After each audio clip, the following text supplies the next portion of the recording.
Now the Lord had said unto Abram, Get thee out of thy country, and from thy kindred, and from thy father's house, unto a land that I will show thee. And I will make thee a great nation, and I will bless thee, and make thy name great, and thou shalt be a blessing. And I will bless them that bless thee, and curse him that curseth thee, and in thee shall all families of the earth be blessed. Now many today think that the people in the state of Israel are the only remainder of God's holy people.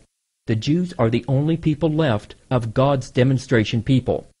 And if we as a nation do not bless and follow the Jews, then we are cursed. They base this on the verses I just read. Well, we will learn that this is not the case. The state of Israel was established in 1948, and we have been backing them ever since. Everything that goes through the United Nations against them gets vetoed.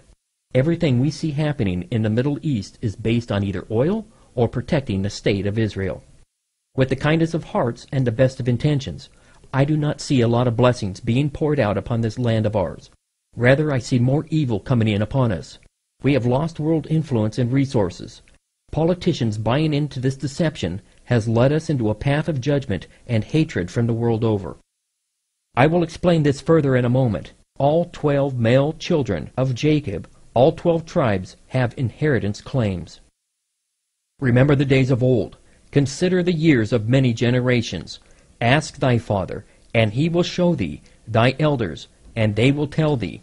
When the Most High divided to the nations their inheritance, when he separated the sons of Adam, he set the bounds of the people according to the number of the children of Israel.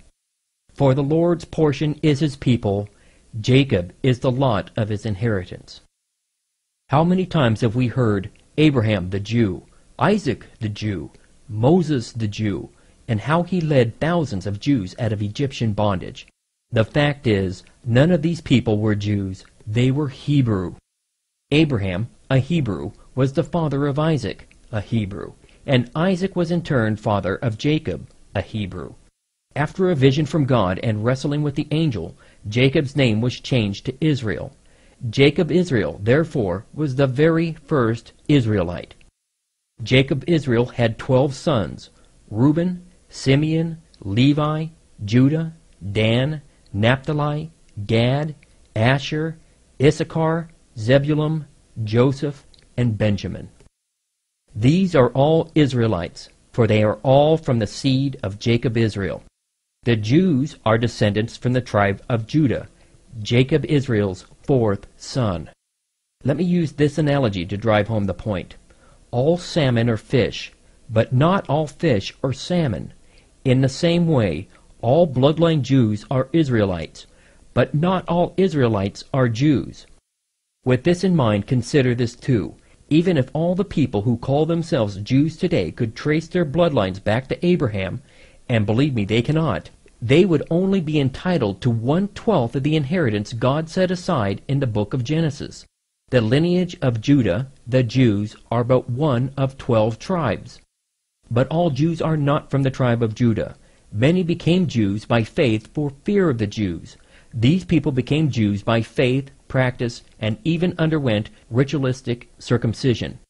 For example, my neighbor can convert to the Jewish religion of Judaism and have his genitals cut. Does this make him a descendant of Judah? No, of course not.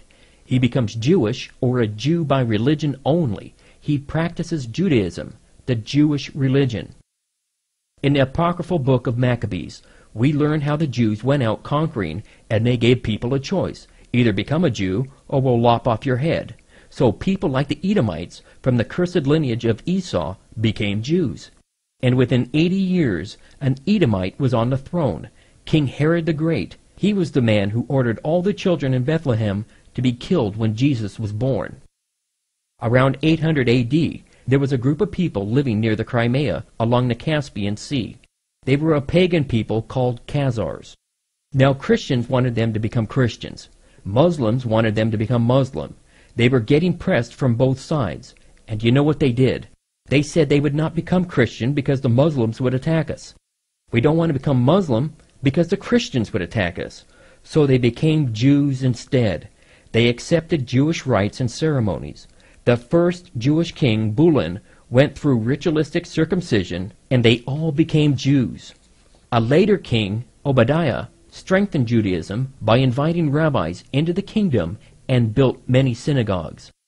A well-known Jewish author, Arthur Koestler, has published a book entitled The 13th Tribe, in which he proves that Eastern European Jews are neither Israelite or Semites, but are instead Khazars, Mongols, and Huns. This book, along with the Jewish Encyclopedia, clearly shows a Jewish Khazar kingdom existing there for hundreds of years, and the descendants of these people are known as Ashkenazi Jews today. The head Jewish rabbis acknowledged that the Jews, as we know them today, are only from the tribes of Judah, Benjamin, and Levi, and they pray that someday in the future they will be reunited with their lost brethren. It is ironic that Christendom was the one that began to proclaim that the Jews were the only one left of God's covenant people Israel. They claim the Jews are the only part of Israel on earth we can find today, and if we want to be blessed, we must support them, we must back them. The first effect from this error in teachings is found in the late 1800s and from the first part of the 1900s, when there was a terrible upsurge in atheism and agnosticism. Charles Bradlaugh in Great Britain and another man named Robert G. Ingersoll, an American, had great atheist meetings, and they read directly from scriptures. They read how Israel was supposed to be a great nation, a commonwealth of nations, which was to hold the gates of their enemies and bless the earth worldwide. They read all these passages and then proclaimed, "Hey, none of this is true. The God of your Christian faith failed dismally. There is only this pathetic little group of a few million people calling themselves Jews. Your God broke his promise, or he couldn't keep the promise because he doesn't exist."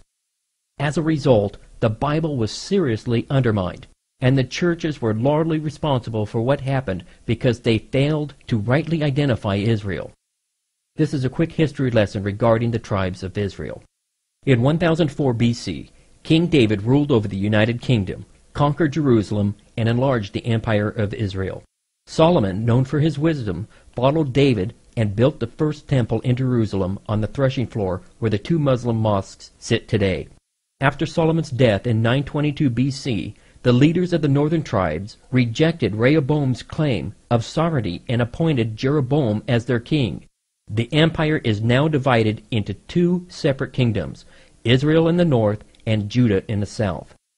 God declared that Israel is his chosen or demonstration people, but it is the demonstration of his judgment that takes center stage at this point in history. The 12 tribes would not heed God's warning. First, in 745 BC, the Bible tells us that the Assyrians came into the land from the north to pronounce judgment. Through the following years, the Assyrians deported into captivity the northern 10 tribes of Israel. Now this is important, they never returned. For lo, I will command, and I will sift the house of Israel among all nations, like as corn is sifted in a sieve, yet shall not the least grain fall upon the earth. These people may have lost their identity as Israelites, but God Almighty remembered who they are. Yet shall not the least grain fall upon the earth. What's happening in the southern kingdom? Judgment is coming now upon the southern kingdom of Judah, Benjamin, and Levi. Why? Because they too fell into sin and the worship of idols and graven images. The Babylonians came under King Nebuchadnezzar, and Jerusalem fell in 586 BC. After many years, the Medo-Persian Empire defeated the Babylonians. Cyrus, the king of Persia, enacted a new policy which allowed exiles, including Judeans, to return to their homeland. God allowed the Jews to return to Jerusalem so the bloodline of Abraham could be continued for the coming of the Messiah, Yeshua, Jesus Christ. So as we move forward, when I speak of Israel, I am speaking of the tribes or nations of Israel. When I speak of the state of Israel, I am speaking of the parcel of land in Palestine established in 1948.